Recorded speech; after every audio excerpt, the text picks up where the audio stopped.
Students how are you welcome back. बेटा ਆਪਾਂ start ਕੀਤਾ ਸੀ ਬਾਇਓਡਾਇਵਰਸਿਟੀ 'ਚ ਆਪਾਂ ਪੜ੍ਹ ਲਿਆ ਸੀਗਾ species the global distribution with this diagram. ਉਹ ਡਾਇਗਰਾਮ ਤੁਸੀਂ ਧਿਆਨ ਨਾਲ ਦੇਖੋਗੇ ਤੁਹਾਨੂੰ ਸਾਰਾ ਕੰਸੈਪਟ ਆਪੇ ਹੀ ਕਲੀਅਰ ਹੋ ਜਾਣਾ ਹੈ। ਨੈਕਸਟ ਟੌਪਿਕ ਸਾਡਾ ਹੈਗਾ ਪੈਟਰਨਸ ਆਫ ਬਾਇਓਡਾਇਵਰਸਿਟੀ। ਪੈਟਰਨਸ ਮਤਲਬ ਹੈਗਾ ਆ ਕਿ ਕਿਵੇਂ ਅਸੀਂ ਬਾਇਓਡਾਇਵਰਸਿਟੀ ਨੂੰ ਦਰਸਾ ਸਕਦੇ ਹਾਂ। एक लैटीट्यूडनल वाइज असी शो कर सकते हैं बायोडाइवर्सिटी या समझ सकते हैं बायोडाइवर्सिटी नूं। दूसरा स्पीशीज़ एरिया रिलेशनशिप। हुण जे असी लैटीट्यूडनल ग्रेडियंट की गल करिए तो ये की हुंदा आ, अगर असी जिवें बेटा ग्लोब आ ये सेंटर दे विच इक्वेटर हुंदी आ ना, इक्वेटर लाइन ते उपर आ पोल्स आ ते इधर पोल्स आ। सो अगर असी इक्वेटर तो इत्थों असी अगर पोल्स वाल नूं जाइए तो डाइवर्सिटी जिहड़ी आ ओह डिक्रीज़ हुंदी आ, घटदी आ डाइवर्सिटी। इत्थे ओबवियसली इस एरिया च डाइवर्सिटी घट होएगी, इत्थे घट होएगी, इत्थे घट होएगी, इत्थे घट होएगी, पर एरियाज़ च इत्थे डाइवर्सिटी जिहड़ी आ ओह मैक्सीमम हुंदी आ। पर एक्सैप्शनल भी हैगी आ कि जे असी ट्रॉपिकल इंडिया जिहड़ा है ट्रॉपिकल कंट्री आ।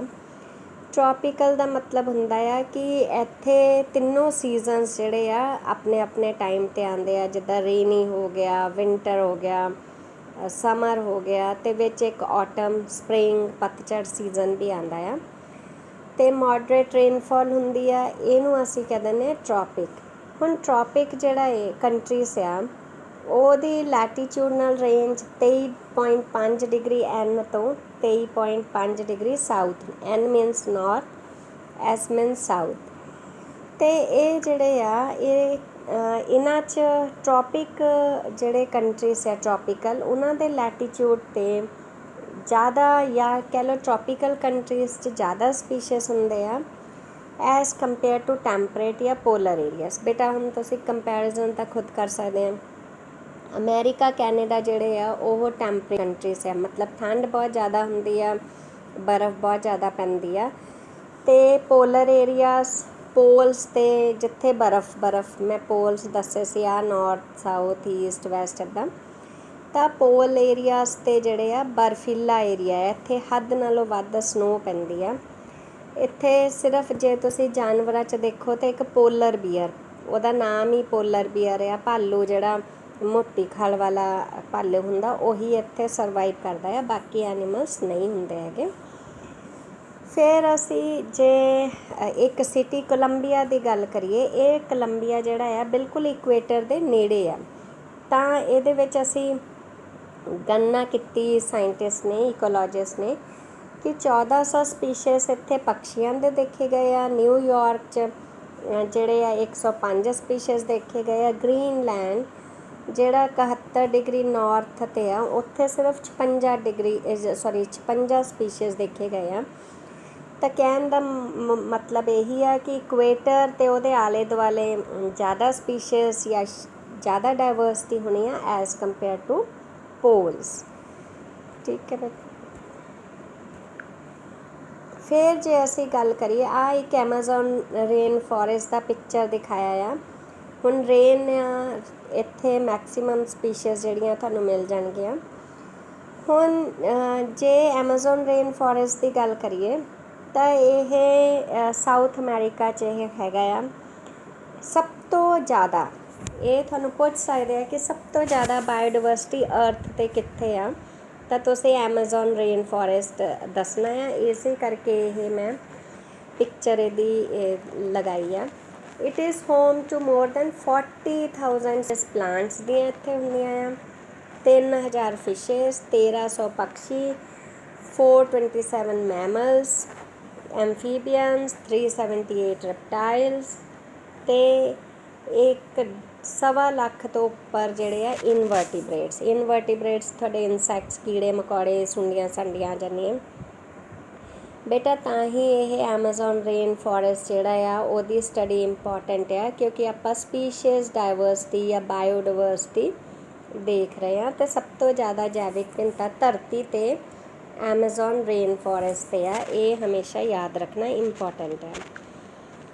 ਫਿਰ ਜੇ ਅਸੀਂ ਹੁਣ ਟ੍ਰੋਪਿਕਸ ਦੀ ਗੱਲ ਕਰੀਏ ਤਾਂ ਟ੍ਰੋਪਿਕਸ 'ਚ ਵੀ ਟ੍ਰੋਪੀਕਲ ਕੰਟਰੀ ਆ ਇੰਡੀਆ ਦੀ ਜੈਵਿਕ ਵਿਭਿੰਨਤਾ ਵੀ ਬਹੁਤ ਹੈ। ਤੁਹਾਨੂੰ ਪਤਾ ਆ ਜੰਮੂ ਕਸ਼ਮੀਰ ਚਲੇ ਜਾਓ ਤੁਹਾਨੂੰ ਅਲੱਗ ਪੌਦੇ ਮਿਲ ਜਾਣਗੇ, ਔਰ ਤੁਸੀਂ ਸਾਊਥ ਵੱਲ ਚਲੇ ਜਾਓ, ਕੇਰਲ ਚਲੇ ਜਾਓ, ਦੈਨ ਕਰਨਾਟਕਾ ਚਲੇ ਜਾਓ, ਕੰਨਿਆ ਕੁਮਾਰੀ ਚਲੇ ਜਾਓ, ਅੰਡੇਮਾਨ ਨਿਕੋਬਾਰ ਉਹ ਵੀ ਇੰਡੀਆ ਦਾ ਹਿੱਸਾ ਹੈ। ਤਾਂ ਤੁਹਾਨੂੰ ਉੱਥੇ ਹਰ ਜਗ੍ਹਾ ਜੈਵਿਕ ਵਿਭਿੰਨਤਾ, ਮਿੱਟੀ ਦਾ ਰੰਗ ਵੀ ਅਲੱਗ ਆ, ਇਸ ਕਰਕੇ ਉੱਥੇ ਉੱਦਾਂ ਦੇ ਪੌਦੇ ਜਾਨਵਰ ਸਰਵਾਈਵ ਕਰ ਸਕਦੇ ਆ। ਤਾਂ ਟ੍ਰੋਪਿਕਸ ਦੀ ਜੇ ਗੱਲ ਕਰੀਏ ਤਾਂ ਜਿਹੜੇ ਟ੍ਰੋਪਿਕਸ ਦੇ ਵਿੱਚ ਦੇਖਿਆ ਗਿਆ ਆ ਜਾਂ ਐਵੋਲਿਊਸ਼ਨਰੀ ਹਿਸਟਰੀ ਜਿਹੜੀ ਆ ਉਹ ਸ਼ੋ ਕਰਦੀ ਆ ਕਿ ਟ੍ਰੋਪਿਕਸ 'ਚ ਜਿਹੜੀ ਡਾਇਵਰਸਿਟੀ ਆ ਉਹ ਬਹੁਤ ਜ਼ਿਆਦਾ ਆ। ਟੈਂਪਰੇਟ ਰੀਜਨਸ ਜੇ ਦੇਖੀਏ ਤਾਂ ਉੱਥੇ ਗਲੇਸ਼ੀਏਸ਼ਨਸ ਹੁੰਦਾ ਆ, ਮਤਲਬ ਪਿਘਲ ਗਏ ਗਲੇਸ਼ੀਅਰ ਜਿਹੜੇ ਉਹ ਪਿਘਲ ਗਏ, ਜਿਹਦੇ ਨਾਲ ਕਈ ਸਪੀਸ਼ੀਜ਼ ਜਿਹੜੇ ਆ ਮਰ ਗਏ, ਕਿਉਂਕਿ ਉਹਨਾਂ ਨੂੰ ਆਪਣਾ ਘਰ ਉਹਨਾਂ ਦਾ ਖ਼ਤਮ ਹੋ ਗਿਆ, ਹੈਬੀਟੈਟ ਉਹਨਾਂ ਦਾ ਡਿਸਟਰੋਏ ਹੋ ਗਿਆ, ਇਸ ਕਰਕੇ ਉਹ ਨਹੀਂ ਸਰਵਾਈਵ ਕਰ ਪਾਏ। ਟ੍ਰੋਪੀਕਲ ਲੈਟੀਟਿਊਡਸ ਜਿਹੜੇ ਆ ਉਹ ਉੱਥੇ ਕੋਈ ਜ਼ਿਆਦਾਤਰ ਡਿਸਟਰਬੈਂਸ ਨਹੀਂ ਹੋਈ, ਮਿਲੀਅਨ ਸਾਲਾਂ ਤੋਂ ਜ਼ਿਆਦਾ ਡਿਸਟਰਬੈਂਸ ਨਹੀਂ ਦੇਖੀ ਗਈ, ਇਸ ਕਰਕੇ ਟ੍ਰੋਪਿਕਸ 'ਚ ਜਿਹੜੀ ਡਾਇਵਰਸਿਟੀ ਆ ਉਹ ਜ਼ਿਆਦਾ ਆ as compare to temperate regions. ਫਿਰ ਟ੍ਰੋਪੀਕਲ ਇਨਵਾਇਰਮੈਂਟ ਦੀ ਗੱਲ ਕਰੀਏ ਤਾਂ ਇਹ ਲੈਸ ਸੀਜ਼ਨਲ, ਜਿਹੜਾ ਪ੍ਰਮੋਟ ਕਰਦਾ ਹੈ niche specialisation lead to global diversity. ਹੁਣ ਟ੍ਰੋਪੀਕਲ ਕੰਟਰੀ ਦੇ ਵਿੱਚ ਇਨਵਾਇਰਮੈਂਟ ਜਿਹੜਾ ਹੈ ਨਾ, ਜਿਵੇਂ ਹੁਣ ਰੇਨਫਾਲ ਆ ਗਈ, ਸਮਰ ਆ ਗਈ, ਵਿੰਟਰ ਆ ਗਈ, ਪਤਝੜ ਆ ਗਿਆ, ਤਾਂ ਇਹਦੇ ਵਿੱਚ ਹਰ ਤਰ੍ਹਾਂ ਦਾ ਜਿਹੜਾ ਆਰਗੈਨਿਜ਼ਮ ਆ ਉਹਨੇ ਆਪਣਾ ਘਰ ਬਣਾਇਆ ਹੋਇਆ ਹੈ ਅਤੇ ਬਰਦਾਸ਼ਤ ਕਰਦਾ ਆ ਉਹ ਹਰ ਕਲਾਈਮੈਟਿਕ ਕੰਡੀਸ਼ਨ ਨੂੰ, ਅਤੇ ਆਪਣੇ ਘਰ 'ਚ ਸੁਖੀ ਰਹਿ ਰਿਹਾ ਆ। ਇਸ ਕਰਕੇ ਇਸ ਏਰੀਆ ਦੇ ਵਿੱਚ ਪਾਪੂਲੇਸ਼ਨ ਜਿਹੜੀ ਆ ਆਰਗੈਨਿਜ਼ਮਸ ਦੀ ਉਹ ਡਿਸਟਰੋਏ ਨਹੀਂ ਹੋਈ, ਤਾਂ ਕਰਕੇ ਇੱਥੇ ਜਿਹੜੀ ਡਾਇਵਰਸਿਟੀ ਆ ਉਹ ਜ਼ਿਆਦਾ ਆ। ਨਹੀਂ ਮਰੇ ਤਾਂ ਆਪੇ ਡਾਇਵਰਸਿਟੀ ਜਿਹੜੀ ਆ ਰਿਚ ਆ ਹੋਣੀ ਆ। ਅਗਰ ਕਿਸੇ ਦੀ ਮੰਨ ਲਓ 1-2 ਜਨਰੇਸ਼ਨਸ ਐਨਸੈਸਟਰਸ ਪੂਰਵਜ ਜਿਨ੍ਹਾਂ ਦੇ ਮਰ ਗਏ, ਤਾਂ ਉਹਨਾਂ ਦੀ ਅੱਗੇ ਪੀੜ੍ਹੀ ਨਹੀਂ ਹੋ ਸਕਦੀ ਹੈਗੀ, ਇਸ ਕਰਕੇ ਪੂਰਵਜਾਂ ਦਾ ਹੋਣਾ ਜ਼ਰੂਰੀ ਹੈ ਤਾਂ ਕਿ ਨੈਕਸਟ ਜਨਰੇਸ਼ਨ ਜਿਹੜੀ ਆ ਉਹ ਸਰਵਾਈਵ ਕਰ ਸਕੇ। ਤਾਂ ਟ੍ਰੋਪਿਕਸ ਜਿਹੜਾ ਆ ਡਿਊ ਟੂ ਕਹਿ ਲਓ ਕਿ ਸੀਜ਼ਨਸ ਇੱਥੇ ਜਾਂ due to proper environment climatic condition ਜ਼ਿਆਦਾ ਡਾਇਵਰਸਿਟੀ ਹੁੰਦੀ ਹੈ। ਹੁਣ ਟ੍ਰੋਪੀਕਲ ਕੰਟਰੀਜ਼ 'ਚ ਸੂਰਜ ਜਿਹੜਾ ਆ ਉਹ ਸਮੇਂ ਸਿਰ ਚੜ੍ਹਦਾ ਆ, ਸੋਲਰ ਐਨਰਜੀ ਜ਼ਿਆਦਾ ਹੁੰਦੀ ਆ, ਜਿਹਦੇ ਨਾਲ ਹਾਇਰ ਪ੍ਰੋਡਕਟਿਵਿਟੀ, ਮਤਲਬ ਕਿ ਪੇੜ ਪੌਦੇ ਖੁੱਲ੍ਹ ਕੇ ਆਪਣਾ ਜੀਵਨ ਬਤੀਤ ਕਰਦੇ ਆ, ਗਰੋ ਕਰਦੇ ਆ ਖੁੱਲ੍ਹ ਕੇ। ਹੁਣ ਚੰਗਾ ਗਰੋ ਕਰਨਾ ਜਾਂ ਵੱਡੇ ਹੋਣਾ ਦਰੱਖਤਾਂ ਦਾ, ਪ੍ਰੋਪਰ ਗਰੋਥ ਜਿਹੜੀ ਆ ਉਹ ਪ੍ਰੋਡਕਟਿਵਿਟੀ ਨੂੰ ਇਨਕਰੀਜ਼ ਕਰਦੀ ਆ, ਇਸ ਕਰਕੇ ਇਹਨੂੰ ਅਸੀਂ ਕਹਿ ਸਕਦੇ ਹਾਂ ਕਿ ਇਹ ਡਾਇਰੈਕਟਲੀ ਔਰ indirectly increases the diversity. They are the ਕਹਿ ਲਓ ਸਨਲਾਈਟ ਜਿਹੜੀ ਆ ਉਹ ਵੀ ਇੱਕ ਕਾਜ਼ ਆ to increase the productivity plus diversity. Productivity increased ਆ ਤਾਂ ਡਾਇਵਰਸਿਟੀ ਆਟੋਮੈਟਿਕਲੀ ਇਨਕਰੀਜ਼ਡ ਹੁੰਦੀ ਆ। ਸੋ ਅਸੀਂ ਜੇ ਤੁਹਾਨੂੰ ਕੋਈ ਕੁਐਸਚਨ ਪੁੱਛਿਆ ਕਿ ਕਿਹੜੇ ਏਰੀਆਸ 'ਚ ਜਿਹੜੀ ਜਾਂ ਕਿਹੜੇ ਰੀਜਨਸ 'ਚ ਡਾਇਵਰਸਿਟੀ ਜ਼ਿਆਦਾ ਹੁੰਦੀ ਆ, ਤਾਂ ਤੁਸੀਂ ਕਹਿਣਾ ਹੈ ਟ੍ਰੋਪਿਕਸ 'ਚ। ਟੈਂਪਰੇਟਸ 'ਚ ਕਿਉਂ ਨਹੀਂ ਹੁੰਦੀ, ਉਹ ਆ 2-3 ਰੀਜ਼ਨ ਦੱਸੇ ਹੋਏ ਆ ਕਿ ਟੈਂਪਰੇਟ 'ਚ ਗਲੇਸ਼ੀਅਰ ਪਿਘਲ ਗਏ, ਜਿਹਦੇ ਨਾਲ ਪਾਪੂਲੇਸ਼ਨ ਜਿਹੜੀ ਆ ਉਹ ਮਰ ਗਈ, ਅਤੇ ਟ੍ਰੋਪਿਕਸ 'ਚ ਕੋਈ ਡਿਸਟਰਬੈਂਸ ਨਹੀਂ ਹੋਈ ਮਿਲੀਅਨ ਸਾਲਾਂ ਤੋਂ, ਤਾਂ ਕਰਕੇ ਇੱਥੇ ਬਚੀ ਹੋਈ ਆ। ਫਿਰ ਸੀਜ਼ਨਲ ਜਿਹੜੇ ਸੀਜ਼ਨਸ ਪ੍ਰੋਪਰ ਆਉਂਦੇ ਆ ਜਾਂ ਸੀਜ਼ਨਲ ਵੇਰੀਏਸ਼ਨਸ ਘੱਟ ਹੁੰਦੀਆਂ ਆ ਟ੍ਰੋਪਿਕਸ, ਤਾਂ ਡਾਇਵਰਸਿਟੀ ਜ਼ਿਆਦਾ ਆ। ਸਨਲਾਈਟ ਜ਼ਿਆਦਾ ਆਉਂਦੀ ਆ ਟ੍ਰੋਪਿਕਸ 'ਚ, ਤਾਂ ਡਾਇਵਰਸਿਟੀ ਜ਼ਿਆਦਾ ਆ। ਇਹ ਰੀਜ਼ਨਸ ਆ ਬਿਹਾਈਂਡ ਕਿ ਕਿਹੜੇ ਏਰੀਆ 'ਚ ਜਿਹੜੀ ਤੁਹਾਡੀ ਡਾਇਵਰਸ ਜ਼ਿਆਦਾ ਆ। ਫਿਰ ਆਉਂਦਾ ਆ ਅਸੀਂ ਗੱਲ ਕਰੀਏ ਸਪੀਸ਼ੀਅਸ ਏਰੀਆ ਰਿਲੇਸ਼ਨਸ਼ਿਪ। ਹੁਣ ਡਾਇਵਰਸਿਟੀ ਨੂੰ ਸਮਝਣ ਲਈ ਸਪੀਸ਼ੀਅਸ ਏਰੀਆ ਰਿਲੇਸ਼ਨਸ਼ਿਪ ਵੀ ਬਹੁਤ ਜ਼ਰੂਰੀ ਆ। ਐਲੈਗਜ਼ੈਂਡਰ ਵਨ ਹੰਬੋਲਟ, ਇਹ ਜ਼ਰੂਰ ਯਾਦ ਰੱਖਣਾ ਹੈ, ਇੰਪੋਰਟੈਂਟ ਹੈ ਸਾਇੰਟਿਸਟ ਦਾ ਨਾਮ। ਇਹਨੇ ਸਟੱਡੀ ਕੀਤਾ ਸੀਗਾ, ਇਹ ਜਰਮਨ ਦਾ ਸੀਗਾ, ਨੈਚੁਰਲਿਸਟ ਮਤਲਬ ਨੇਚਰ ਨੂੰ ਸਟੱਡੀ ਕਰਦਾ ਸੀਗਾ।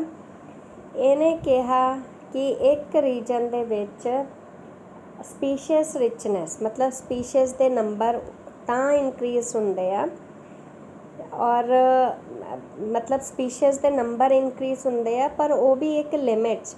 ਹੁਣ for example 70x70 the area ਆ ਗੜਸ਼ੰਕਰ, ਚਾਹੇ ਤੁਸੀਂ ਹੈਕਟੇਅਰਸ 'ਚ ਗਿਣ ਲਓ, ਮੀਟਰ ਪਰ ਮੀਟਰ ਸਕੁਏਅਰ ਏਰੀਆ ਗਿਣ ਲਓ, ਮੰਨ ਲਓ। ਅਤੇ ਇੰਨੇ ਏਰੀਆ 'ਚ ਜਿੰਨੇ ਸਪੀਸ਼ੀਅਸ ਰਹਿ ਸਕਦੇ ਆ ਉਨੀ ਡਾਇਵਰਸਿਟੀ ਹੋਏਗੀ। ਅਤੇ ਅਸੀਂ ਕਹਿ ਸਕਦੇ ਹਾਂ ਕਿ ਸਪੀਸ਼ੀਅਸ ਰਿਚਨੈਸ ਇੱਥੇ ਤਾਂ ਬਹੁਤ ਆ, ਪਰ ਇੱਕ ਲਿਮਿਟ ਆ। ਇਸ ਏਰੀਏ ਤੋਂ ਬਾਹਰ ਤਾਂ ਫਿਰ ਉਹ ਬਾਹਰ ਵਾਲੇ ਸਪੀਸ਼ੀਅਸ ਕਹਿਲਾਣਗੇ, ਗੜਸ਼ੰਕਰ ਵਾਲੇ ਨਹੀਂ ਕਹਿਲਾਣਗੇ। ਤਾਂ ਕਰਕੇ ਇੱਕ ਲਿਮਿਟ ਤੱਕ ਸਪੀਸ਼ੀਅਸ ਰਿਚਨੈਸ ਵੀ ਹੋ ਸਕਦੀ ਆ। ਜਿੰਨਾ ਏਰੀਆ ਹੋਏਗਾ ਉਨੀ ਸਪੀਸ਼ੀਅਸ ਰਿਚਨੈਸ ਜਾਂ ਨੰਬਰ ਆਫ ਸਪੀਸ਼ੀਅਸ ਹੋਣਗੇ। ਫਿਰ ਰਿਲੇਸ਼ਨਸ਼ਿਪ ਬਿਟਵੀਨ ਸਪੀਸ਼ੀਅਸ ਰਿਚਨੈਸ ਅਤੇ ਏਰੀਆ ਜਿਹੜੀ ਆ wide variety of taxa to be rectangular hyperbola. ਉਹੀ ਮੈਂ ਤੁਹਾਨੂੰ ਦੱਸਿਆ ਕਿ ਜਿੰਨਾ ਏਰੀਆ ਹੋਏਗਾ ਉਨੀ ਸਪੀਸ਼ੀਅਸ ਇੱਥੇ ਸਰਵਾਈਵ ਰਹਿਣਗੇ, ਜਿੰਦਾ ਰਹਿਣਗੇ ਜਾਂ ਰਹਿ ਸਕਣਗੇ। ਫਿਰ ਬਾਕੀ ਤਾਂ ਆਪਣਾ ਘਰ ਬਾਹਰ ਬਣਾਉਣਗੇ। ਤਾਂ ਇਹ ਇੱਕ ਜਦੋਂ ਸਟੱਡੀ ਕੀਤੀ ਤਾਂ ਰੈਕਟੈਂਗੂਲਰ ਹਾਈਪਰਬੋਲਾ ਇੱਕ ਬਣ ਗਿਆ, ਡਾਟਾ ਫਿੱਟ ਕੀਤਾ। ਅਤੇ ਇਹਦੇ ਵਿੱਚ ਫਿਰ ਲੋਗਰਿਥਮਿਕ ਸਕੇਲ ਦੇਖੀ, ਥੋੜ੍ਹਾ ਜਿਹਾ ਮੈਥਮੈਟੀਕਲ ਆ। ਤਾਂ ਜਿਹੜੀ ਰਿਲੇਸ਼ਨਸ਼ਿਪ ਸੀਗੀ ਇੱਕ ਸਟੇਟ ਏਰੀਆ ਔਰ ਸਪੀਸ਼ੀਅਸ ਦਾ ਹਮੇਸ਼ਾ ਰਿਲੇਸ਼ਨਸ਼ਿਪ ਹੋਣੀ ਆ, ਕਿਉਂਕਿ ਜਿੰਨਾ ਏਰੀਆ ਉਨੇ ਸਪੀਸ਼ੀਅਸ। ਏਰੀਆ ਘੱਟ ਤਾਂ ਉਹ 'ਚ ਸਪੀਸ਼ੀਅਸ ਵੀ ਘੱਟ ਹੋਣਗੇ, ਏਰੀਆ ਜ਼ਿਆਦਾ ਤਾਂ ਸਪੀਸ਼ੀਅਸ ਵੀ ਜ਼ਿਆਦਾ ਹੋਣਗੇ। ਤਾਂ ਕਰਕੇ ਇਹ ਸਟਰੇਟ ਲਾਈਨ 'ਚ ਆਈ ਹੈ ਰਿਚਨੈਸ ਮਤਲਬ ਜਿੱਦਾਂ ਜਿੱਦਾਂ ਏਰੀਆ ਹੈ ਉੱਦਾਂ ਉੱਦਾਂ ਸਪੀਸ਼ੀਅਸ ਵਧੀ ਜਾਣੇ ਆ। ਜਿੱਥੇ ਏਰੀਆ ਖ਼ਤਮ ਹੋ ਗਿਆ ਸਪੀਸ਼ੀਅਸ ਵੀ ਉੱਥੇ ਰਹਿਣੇ ਬੰਦ ਹੋ ਜਾਣੇ ਆ। ਇਸ ਕਰਕੇ ਅਪ ਟੂ ਸਮ ਲਿਮਿਟ ਇਹ ਇਨਕਰੀਜ਼ ਹੋਣੇ ਆ। ਸਟਰੇਟ ਲਾਈਨ 'ਚ ਇਹ ਦੇਖਿਆ ਗਿਆ ਆ ਰਿਲੇਸ਼ਨਸ਼ਿਪ। ਹਾਂ ਤੁਸੀਂ ਪੜ੍ਹ ਲਿਓ, ਇੰਪੋਰਟੈਂਟ ਹੈ ਇਹ ਵੀ। ਫਿਰ ਆ ਜਾਂਦੀ ਹੈ importance of species diversity. Importance diversity ਦੀ ਕਿਉਂ ਇੰਪੋਰਟੈਂਸ ਆ, ਸਪੀਸ਼ੀਅਸ ਡਾਇਵਰਸਿਟੀ ਦੀ ਕੀ ਇੰਪੋਰਟੈਂਸ ਹੈ ਈਕੋਸਿਸਟਮ ਨੂੰ ਜਾਂ ਈਕੋਸਿਸਟਮ ਲਈ। ਤਾਂ ਬੇਟਾ ਇੱਕ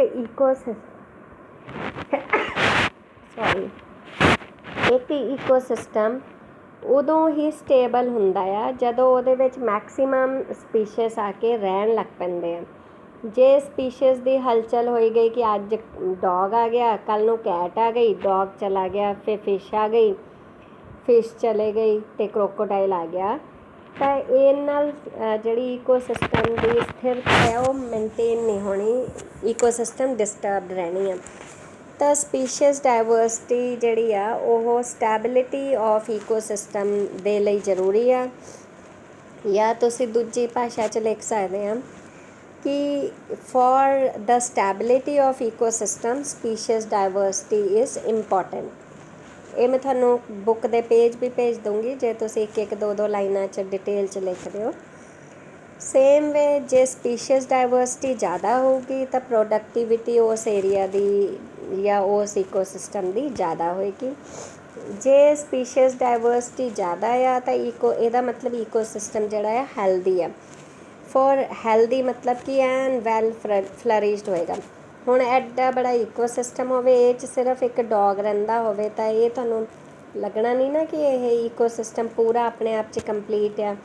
ਹਾਂ ਇਹ 'ਚ ਡੌਗ, ਫਿਸ਼, ਬਾਫਲੋ, ਕਾਓ, ਬੰਦੇ, ਨਿੰਮ, ਪਿੱਪਲ, ਬੋੜ, ਬਰਗਦ ਸਾਰੀ ਚੀਜ਼ਾਂ ਗਰੋ ਕਰਨ ਤਾਂ ਤੁਹਾਨੂੰ ਲੱਗਣਾ ਆ ਕਿ ਭਰਿਆ ਈਕੋਸਿਸਟਮ ਆ। ਤਾਂ ਹੈਲਥੀ ਈਕੋਸਿਸਟਮ ਲਈ ਸਪੀਸ਼ੀਅਸ ਡਾਇਵਰਸਿਟੀ ਜਿਹੜੀ ਆ ਉਹ ਵੈਰੀ ਇੰਪੋਰਟੈਂਟ ਆ। ਫਿਰ ਜੇ ਅਸੀਂ ਗੱਲ ਕਰੀਏ ਲਾਸ ਆਫ ਬਾਇਓਡਾਇਵਰਸਿਟੀ, ਇਹ ਬੇਟਾ ਵੈਰੀ ਇੰਪੋਰਟੈਂਟ ਟੋਪਿਕ ਆ। ਇਹ ਤੁਹਾਨੂੰ ਪੁੱਛ ਲੈਂਦੇ ਇੱਦਾਂ ਹੀ ਤਾਂ ਹੁਣ ਲਾਸ ਤਾਂ ਤੁਸੀਂ ਵੀ ਰੋਜ਼ ਪੜ੍ਹਦੇ ਆ ਅਖਬਾਰਾਂ, ਮੈਗਜ਼ੀਨ, ਟੀਵੀ ਦੇਖਦੇ ਆ, ਤੁਹਾਨੂੰ ਪਤਾ ਹੀ ਆ ਵੈਸੇ ਕਿ ਹਿਊਮਨ ਐਕਟੀਵਿਟੀਜ਼ ਨੇ ਬਾਇਓਲੋਜੀਕਲ ਰਿਸੋਰਸਿਸ ਜਿਹੜੇ ਆ ਆਪਣੇ ਸੈਲਫਿਸ਼ਨੈਸ ਲਈ ਖ਼ਤਮ ਕਰਤੇ ਆ। ਜਦੋਂ ਰਿਸੋਰਸਿਸ ਘੱਟ ਗਏ ਤਾਂ ਆਟੋਮੈਟਿਕਲੀ ਜਿਹੜੇ ਜਾਨਵਰ, ਜਿਹੜੇ ਆਰਗੇਨਿਜ਼ਮ ਇਹਨਾਂ ਰਿਸੋਰਸਿਸ 'ਤੇ ਡਿਪੈਂਡੈਂਟ ਸੀਗੇ, ਉਹਨਾਂ ਨੂੰ ਆਪਣੇ ਰਿਸੋਰਸਿਸ ਨਹੀਂ ਮਿਲੇ, ਫੂਡ ਨਹੀਂ ਮਿਲਿਆ, ਉਹਨਾਂ ਦੀ ਡੈਥ ਹੋ ਗਈ ਜਾਂ ਉਹ ਇੱਕ ਏਰੀਆ ਛੱਡ ਕੇ ਦੂਸਰੇ ਏਰੀਆ 'ਚ ਚਲੇ ਗਏ। ਤਾਂ ਇਹ ਲਾਸ ਆਫ ਬਾਇਓਡਾਇਵਰਸਿਟੀ ਆ, ਹੈ ਨਾ। ਫਿਰ colonisation of tropical Pacific islands by humans, ਮਤਲਬ ਪਹਿਲਾਂ ਟ੍ਰੋਪਿਕ ਪੈਸੀਫਿਕ ਆਈਲੈਂਡ 'ਚ ਲੋਕ ਨਹੀਂ ਪਹੁੰਚੇ ਸੀਗੇ, ਬੰਦਿਆਂ ਦੇ ਇੱਥੇ ਪਹੁੰਚਣ, ਕੋਲੋਨਾਈਜੇਸ਼ਨ ਮਤਲਬ ਇੱਥੇ ਵੀ ਕਬਜ਼ਾ ਕਰ ਲਿਆ ਬੰਦਿਆਂ ਨੇ, ਜਾ ਕੇ ਰਹਿਣ ਲੱਗ ਪਏ। ਤਾਂ ਜਿਹੜੇ ਉੱਥੇ ਜਾਨਵਰ ਸੀਗੇ ਜਾਂ ਜਿਹੜੇ ਉੱਥੇ ਐਨੀਮਲ ਸੀਗੇ, ਬਰਡ ਸੀਗੇ, ਜੋ ਵੀ ਫਿਸ਼ਸ ਵਗੈਰਾ ਸੀਗੀਆਂ, ਨੇਟਿਵ ਬਰਡਸ ਉੱਥੇ ਜ਼ਿਆਦਾ ਸੀਗੇ, 2000 ਸਪੀਸ਼ੀਜ਼ ਬਰਡਸ ਦੀਆਂ, ਉਹਨਾਂ ਦਾ ਐਕਸਟਿੰਕਸ਼ਨ ਹੋ ਗਿਆ। ਐਕਸਟਿੰਕਸ਼ਨ ਮਤਲਬ ਖ਼ਤਮ ਹੀ ਹੋ ਗਏ, ਉਹਨਾਂ ਦੀ ਕੋਈ ਇੱਕ ਅੱਧੀ ਵੈਰਾਈਟੀ ਭਾਵੇਂ ਬਚੀ ਹੋਵੇ, ਪਰ ਵੈਸੇ ਸਾਰੇ 2000 ਦੇ 2000 ਸਪੀਸ਼ੀਜ਼ ਜਿਹੜੇ ਆ ਉਹ ਮਰ ਗਏ, ਉਹਨੂੰ ਅਸੀਂ ਕਹਿੰਦੇ ਆ extinction. More than 15,500 species are facing threat of extinction in the world wide. ਆ ਇੰਪੋਰਟੈਂਟ ਆ ਕਿ ਇੰਨੇ ਜਿਹੜੇ ਖ਼ਤਮ ਹੋਣ ਦੀ ਕਗਾਰ 'ਤੇ ਆ। ਥ੍ਰੈਟ ਮਤਲਬ ਕਿ ਜਿਨ੍ਹਾਂ ਦੀ ਲਾਈਫ ਨੂੰ ਖਤਰਾ ਆ, ਮਰ ਸਕਦੇ ਆ, ਕਦੇ ਵੀ ਖ਼ਤਮ ਹੋ ਸਕਦੇ ਆ ਦੁਨੀਆ ਤੋਂ, ਅਲੋਪ ਹੋ ਸਕਦੇ ਆ। ਐਕਸਟਿੰਕਸ਼ਨ ਨੂੰ ਅਲੋਪ ਹੋਣਾ ਵੀ ਕਹਿੰਦੇ, ਜਿਹੜੇ ਪ੍ਰਾਣੀ ਅਲੋਪ ਹੋ ਗਏ। 12% ਬਰਡਸ, 23% ਮੈਮਲਸ, 32% ਐਂਫੀਬੀਅਨਸ ਡੱਡੂ ਵਰਗੇ ਐਨੀਮਲਸ, 31% ਜਿਮਨੋਸਪਰਮ ਪਲਾਂਟਸ ਆ। ਅਤੇ ਇਹਨਾਂ ਥ੍ਰੈਟ ਆ ਕਿ ਇਹ ਮਰ ਸਕਦੇ ਆ, ਦੁਨੀਆ ਤੋਂ ਹੀ ਖ਼ਤਮ ਹੋ ਸਕਦੇ ਇਹਨਾਂ ਦੀਆਂ ਜਾਤੀਆਂ। ਤਾਂ ਕਰਕੇ ਇਹਨਾਂ ਨੂੰ ਸਾਨੂੰ ਪ੍ਰੀਜ਼ਰਵ ਕਰਨਾ, ਬਚਾਉਣਾ ਜਿਹੜਾ ਆ ਉਹ ਜ਼ਰੂਰੀ ਆ। ਮੈਂ ਕੁਛ ਨਾਮ ਦੱਸੇ ਆ ਜਿਹੜੇ ਹੁਣੇ ਐਕਸਟਿੰਕਟ ਹੋਏ ਐਨੀਮਲਸ, ਖ਼ਤਮ ਹੋ ਗਏ ਦੁਨੀਆ ਤੋਂ, ਇਹ ਤੁਸੀਂ ਜ਼ਰੂਰ ਯਾਦ ਰੱਖਣੇ ਆ। ਡੋਡੋ, ਮੌਰੀਸ਼ੀਅਸ, ਤੁਹਾਨੂੰ 3-4 ਐਨੀਮਲਸ ਦੇ ਨਾਮ ਪੁੱਛ ਸਕਦੇ ਆ। ਕੁਆਗਾ, ਸਟੀਲਰ ਸੀ ਕੌਕ, ਥਾਈਲਾਸੀਨ, ਹੈ ਨਾ। ਇਹ ਇੱਦਾਂ ਹੀ ਸਿਰਫ ਡਾਇਗਰਾਮ ਨਹੀਂ ਯਾਦ ਕਰਨੇ, ਤੁਸੀਂ ਨਾਮ ਜ਼ਰੂਰ ਯਾਦ ਰੱਖਣੇ ਆ। ਫਿਰ ਇੱਕ ਟੌਪਿਕ ਹੈਗਾ ਆ ਮਾਸ ਐਕਸਟਿੰਕਸ਼ਨ। ਹੁਣ ਮਾਸ ਐਕਸਟਿੰਕਸ਼ਨ ਮਤਲਬ ਆ ਤਾਂ ਇਕੱਲੇ ਐਨੀਮਲਸ ਆ ਜਿਹੜੇ ਖ਼ਤਮ ਹੋਈ ਜਾ ਰਹੇ ਆ ਦੁਨੀਆ ਤੋਂ। ਕੁਛ ਆਰਗੇਨਿਜ਼ਮਸ ਇੱਦਾਂ ਦੇ ਜਿਨ੍ਹਾਂ ਦੇ ਗਰੁੱਪ ਹੀ ਉੜ ਗਏ ਡਿਊ ਟੂ, ਚਾਹੇ ਉਹ ਨੈਚੁਰਲ ਕੈਲਾਮਿਟੀ ਆ, ਨੈਚੁਰਲ ਮਤਲਬ ਪ੍ਰਾਕ੍ਰਿਤਿਕ ਆਪਦਾ, ਜਿੱਦਾਂ ਹੜ੍ਹ ਆ ਗਿਆ, ਭੂਕੰਪ ਆ ਗਿਆ, ਹੈ ਨਾ। ਬਹੁਤ ਸਾਰੇ ਸਪੀਸ਼ੀਜ਼ ਪ੍ਰਾਕ੍ਰਿਤਿਕ ਆਪਦਾ ਦੇ ਕਾਰਨ ਖ਼ਤਮ ਹੋ ਜਾਂਦੇ ਆ, ਅਲੋਪ ਹੋ ਗਏ, ਉਹਨੂੰ ਅਸੀਂ ਮਾਸ ਐਕਸਟਿੰਕਸ਼ਨ ਕਹਿੰਦੇ ਹਾਂ। ਜਦੋਂ ਤੋਂ ਓਰੀਜਨ ਹੋਇਆ ਆ ਅਤੇ ਡਾਇਵਰਸੀਫਿਕੇਸ਼ਨ ਆਫ ਲਾਈਫ ਔਨ ਅਰਥ, ਮਤਲਬ ਇੰਨੀ ਲਾਈਫ ਜਿਹੜੀ ਅਰਥ 'ਤੇ ਓਰੀਜਨੇਟ ਹੋਈ ਆ, 5 ਐਪੀਸੋਡਸ ਦੇਖੇ ਗਏ ਆ ਮਾਸ ਐਕਸਟਿੰਕਸ਼ਨ ਆਫ ਸਪੀਸ਼ੀਜ਼ ਦੇ। ਮਤਲਬ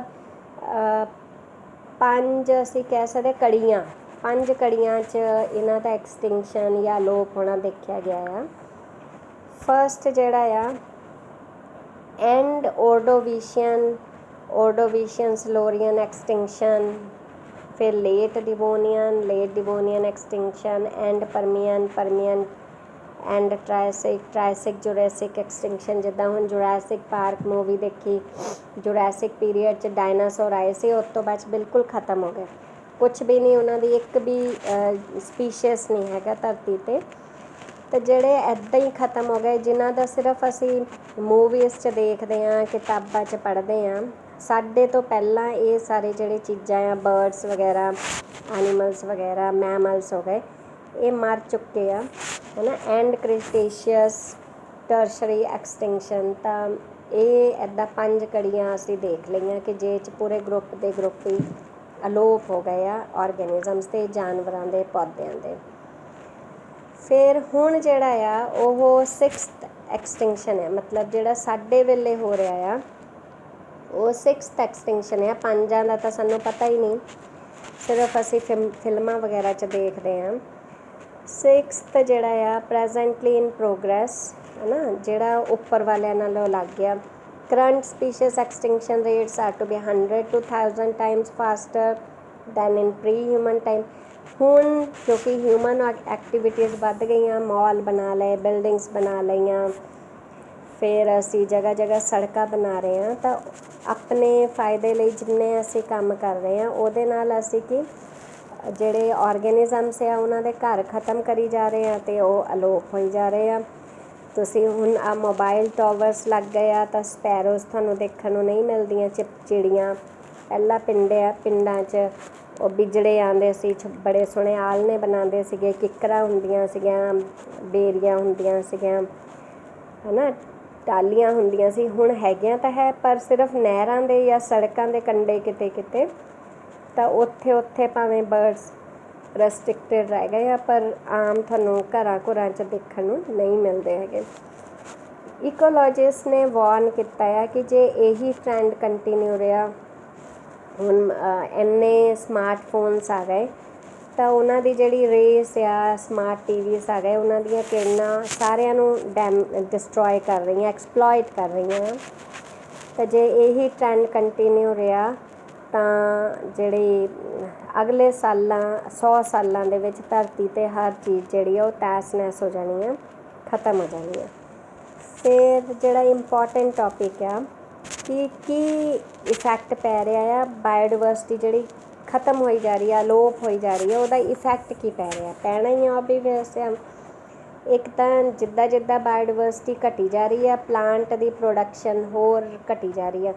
ਹੁਣ ਆਹ ਨਹਿਰਾਂ ਦੀ ਖੁਦਾਈ ਕੀਤੀ ਸੀ, ਪੱਕੀਆਂ ਕਰਨ ਦਾ ਪਲਾਨ ਬਣਾਇਆ ਸੀ ਗੌਰਮੈਂਟ ਨੇ, ਤਾਂ ਜਿੰਨੇ ਦਰਖਤ ਆ ਨਹਿਰਾਂ ਦੇ ਆਲੇ ਦੁਆਲੇ ਉਹ ਸਾਰੇ ਕੱਟਤੇ, ਹੈ ਨਾ, ਪਰ ਬਦਲੇ 'ਚ ਤਾਂ ਬਹੁਤ ਘੱਟ ਪਲਾਂਟਸ ਲਗਾਏ ਆ। ਔਰ ਇਹ ਹੁਣ ਮਾਡਰਨ ਡੇ ਪਲਾਂਟਸ ਜੇ ਲਗਾਵਾਂਗੇ ਵੀ ਤਾਂ ਅਸੀਂ ਇਹ ਲਗਾਵਾਂਗੇ 20 ਸਾਲ ਬਾਅਦ ਵੱਡੇ ਹੋਣਗੇ ਜਾਂ ਜਿੱਦਾਂ ਵੀ ਆ।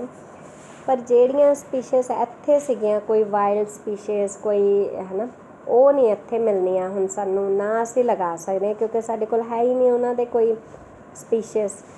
ਅਤੇ ਇਹ ਬੜਾ ਭਿਆਨਕ ਲਾਸ ਹੁੰਦਾ ਆ ਬਾਇਓਡਾਇਵਰਸਿਟੀ ਲਾਸ ਦਾ। ਫਿਰ ਲੋਅਰਡ ਰੈਸਿਸਟੈਂਸ ਟੂ ਇਨਵਾਇਰਮੈਂਟਲ ਪਰਟਰਬੇਸ਼ਨ ਸੱਚ ਐਜ਼ ਡਰਾਟ। ਹੁਣ ਜਿਵੇਂ ਜਿਵੇਂ ਬਾਇਓਡਾਇਵਰਸਿਟੀ ਘਟੀ ਜਾਂਦੀ ਆ ਤਾਂ ਇੱਦਾਂ ਦੇ ਆਰਗੈਨਿਜ਼ਮਸ ਆਈ ਜਾ ਰਹੇ ਆ ਕਿ ਜਿਹੜੇ ਨਾ ਤਾਂ ਸੋਕਾ ਬਰਦਾਸ਼ਤ ਕਰ ਪਾਉਂਦੇ ਆ, ਨਾ ਬਹੁਤ ਜ਼ਿਆਦਾ ਮੀਂਹ ਬਰਦਾਸ਼ਤ ਕਰ ਪਾਉਂਦੇ ਆ, ਤਾਂ ਉਹ ਵੈਸੇ ਹੀ ਮਰ ਜਾਂਦੇ ਆ। ਬੇਟੇ ਜਿਵੇਂ ਹੁਣ ਤੁਸੀਂ ਅਗਰ ਆਪਣੇ ਪੜਦਾਦੇ ਦੇਖੀਏ ਤਾਂ ਉਹ ਕਿੰਨਾ ਫਿਜ਼ੀਕਲ ਕੰਮ ਕਰਦੇ ਸੀ, ਖੇਤਾਂ 'ਚ ਵੀ ਚੁੱਲ੍ਹੇ ਬਾਲਦੇ, ਚੱਕੀਆਂ ਨਾਲ ਦਾਣੇ ਪੀਸਦੇ। ਫਿਰ ਤੁਹਾਡੇ ਗ੍ਰੈਂਡ ਪੇਰੈਂਟਸ ਦੀ ਆਈ, ਉਹ ਵੀ ਕੰਮ ਕਰਦੇ ਸੀ। ਫਿਰ ਤੁਹਾਡੇ ਪੇਰੈਂਟਸ ਦੀ ਜਨਰੇਸ਼ਨ ਆਈ, ਉਹ ਵੀ ਕਿੰਨਾ ਕੰਮ ਕਰਦੇ ਸੀ। ਤੁਹਾਡੀ ਜਨਰੇਸ਼ਨ ਤੁਸੀਂ ਉਹਨਾਂ ਤੋਂ ਅੱਧਾ ਹੀ ਕੰਮ ਕਰਦੇ ਹੋ। ਨੈਕਸਟ ਜਨਰੇਸ਼ਨ ਜਿਹੜੀਆਂ ਆਉਣੀਆਂ ਆ ਉਹ ਬਿਲਕੁਲ ਨਹੀਂ ਕੰਮ ਕਰਦੀਆਂ ਕਿਉਂਕਿ ਉਹ ਮੋਬਾਈਲ ਫੋਨਸ, ਦੈਨ ਰੋਬੋਟ ਵਾਲੀ ਲਾਈਫ ਉਹ ਜ਼ਿਆਦਾ ਮਤਲਬ ਉਹ 'ਚ ਜ਼ਿਆਦਾ ਕਾਮਯਾਬ ਆ। ਦੈਨ ਫਿਰ ਹੁਣ ਸਿਲੰਡਰ ਆ ਗਏ, ਚੁੱਲ੍ਹੇ ਆ ਗਏ, ਗੈਸ ਬਰਨਰਸ ਆ ਗਏ, ਬਿਜਲੀ ਵਾਲੇ ਚੁੱਲ੍ਹੇ ਆ ਗਏ, ਤਾਂ ਫਿਜ਼ੀਕਲ ਕੰਮ ਤਾਂ ਬਚਿਆ ਹੀ ਨਹੀਂ ਹੈਗਾ। ਨਾ ਕੋਈ ਹੁਣ ਪਸ਼ੂ ਕਿਸੇ ਨੇ ਰੱਖੇ ਹੋਏ ਆ ਪਿੰਡਾਂ 'ਚ ਵੀ, ਨਾ ਖੇਤਾਂ ਨੂੰ ਪੱਠੇ ਲੈਣ ਜਾਂਦੇ ਆ, ਤਾਂ ਆਪਣੇ ਆਪ ਹੀ ਉਹਨਾਂ ਦੀ ਸ਼ਮਤਾ ਜਿਹੜੀ ਆ, ਰੈਜ਼ਿਸਟੈਂਸ ਹੁੰਦਾ ਸ਼ਮਤਾ, ਕੈਪੈਸਿਟੀ ਘੱਟ ਜਾਂਦੀ ਆ ਇਨਵਾਇਰਮੈਂਟਲ ਪਰਟਰਬੇਸ਼ਨ ਮਤਲਬ ਬਦਲਾਵ ਨੂੰ ਬਰਦਾਸ਼ਤ ਕਰਨ ਦੀ। ਫਿਰ ਹੈਗਾ ਇਨਕਰੀਜ਼ਡ ਵੇਰੀਏਬਿਲਿਟੀ ਇਨ ਸਰਟਨ ਈਕੋਸਿਸਟਮ, ਮਤਲਬ ਕਿਸੇ ਈਕੋਸਿਸਟਮ 'ਚ ਜੇ ਬਹੁਤ ਜ਼ਿਆਦਾ ਵੇਰੀਏਬਿਲਿਟੀ ਚੇਂਜਸ ਹੁੰਦੀਆਂ ਆ, ਜਿੱਦਾਂ ਕਿ ਪਲਾਂਟ ਪ੍ਰੋਡਕਟੀਵਿਟੀ, ਪਾਣੀ ਦਾ ਯੂਜ਼, ਪੈਸਟ, ਡਿਜ਼ੀਜ਼ ਸਾਈਕਲਸ, ਤਾਂ ਓਬਵੀਅਸ ਹੈ ਕਿ ਜੇ ਹੁਣ ਪੌਦੇ ਲਗਾਏ ਆ ਤਾਂ ਹੋ ਸਕਦਾ ਉਹਨਾਂ ਨੂੰ ਪੈਸਟ ਜਿਹੜੇ ਕਿ ਸੁੰਡੀਆਂ ਆ, ਹੁਣ ਟਿੱਡੀ ਦਲ, ਪਹਿਲਾਂ ਜਿਹੜਾ ਹੈ ਟਿੱਡੀ ਦਲ ਬਹੁਤ ਘੱਟ ਗਿਣਤੀ 'ਚ ਆਉਂਦੀਆਂ ਸੀ ਟਿੱਡੀਆਂ, ਹੁਣ ਐਤਕੀ ਕਿੰਨੀਆਂ ਆਈਆਂ, ਤਾਂ ਇਹ ਵੀ ਤਾਂ ਇਨਕਰੀਜ਼ ਹੋ ਗਏ ਨਾ ਨਾਲ ਦੀ ਨਾਲ। ਤਾਂ ਇਹ ਸਾਰੇ ਜਿਹੜੇ ਆ ਥ੍ਰੈਟ ਆ, ਇਫੈਕਟ ਆ ਬਾਇਓਡਾਇਵਰਸਿਟੀ ਲਾਸ ਦੇ ਹੀ। ਫਿਰ ਕਾਜ਼ਸ ਆਫ ਬਾਇਓਡਾਇਵਰਸਿਟੀ ਲਾਸ, ਕੀ ਰੀਜ਼ਨਸ ਆ, ਕਾਜ਼ਸ ਕੀ ਬਾਇਓਡਾਇਵਰਸਿਟੀ ਲਾਸ ਦੇ? ਹੈਬੀਟੇਟ ਲਾਸ ਅਤੇ ਫਰੈਗਮੈਂਟੇਸ਼ਨ, ਓਵਰ ਐਕਸਪਲੋਇਟੇਸ਼ਨ, ਹਰ ਚੀਜ਼ ਦਾ ਅਸੀਂ ਜ਼ਿਆਦਾ ਮਿਸਯੂਜ਼ ਕਰ ਲਿਆ, ਜਿੱਦਾਂ ਤੇਲ ਆ ਉਹਦਾ ਮਿਸਯੂਜ਼, ਕੋਲ ਦਾ ਮਿਸਯੂਜ਼, ਇਲਾਇਨ ਸਪੀਸ਼ੀਜ਼ ਇਨਵੇਜਨ, ਅਲਾਇਨ ਮਤਲਬ ਕੋਈ ਫੋਰਨ ਸਪੀਸ਼ੀਜ਼ ਆਈ ਜਾਂਦੀਆਂ ਆ, ਇੱਥੇ ਦੇ ਸਪੀਸ਼ੀਜ਼ ਲੋਕਲ ਮਰੀ ਜਾ ਰਹੇ ਆ ਅਤੇ ਬਾਹਰੋਂ ਆ ਕੇ ਜਿੱਦਾਂ ਗਾਜਰ ਘਾਹ ਕਿੰਨੀ ਫੈਲ ਗਈ ਆ। ਕੋ ਐਕਸਟਿੰਕਸ਼ਨਸ ਮਤਲਬ ਇੱਕ ਤਾਂ ਐਕਸਟਿੰਕਟ ਹੁੰਦਾ ਹੀ ਆ, ਉਹਦੇ ਨਾਲ 4 ਹੋਰ ਮਰ ਜਾਂਦੇ ਆ। ਇਹ ਜਿਹੜੇ ਆ ਅਸੀਂ ਇਹ ਵੈਰੀ ਇਹ ਵੀ ਇੰਪੋਰਟੈਂਟ ਹੈ। ਇਹੀ ਕੁਐਸਚਨ ਡਾਇਰੈਕਟ ਤੁਹਾਨੂੰ ਪੁੱਛਦੇ ਆ 3 ਨੰਬਰ 6 ਨੰਬਰ ਜਿੰਨੇ ਦਾ ਵੀ ਕੁਐਸਚਨ ਆਉਂਦਾ ਉਹ ਮੈਂ ਤੁਹਾਨੂੰ ਪੈਟਰਨ ਦੱਸ ਦੂੰਗੀ। ਤਾਂ ਇਹ ਅਸੀਂ ਹੁਣ ਡਿਟੇਲ 'ਚ ਪੜ੍ਹਨੇ ਆ ਇਸ ਤੋਂ ਬਾਅਦ 'ਚ, ਅਤੇ ਕੱਲ੍ਹ ਅਸੀਂ ਪੜ੍ਹਾਂਗੇ ਡਿਟੇਲ ਦੇ ਵਿੱਚ ਬਾਇਓਡਾਇਵਰਸਿਟੀ ਲਾਜ਼। ਕੀਪ ਰਿਵਾਈਜ਼ਿੰਗ, ਨਹੀਂ ਕੁਛ ਸਮਝ ਆਇਆ ਦੁਬਾਰਾ ਪੁੱਛ ਲਿਓ। Good bye.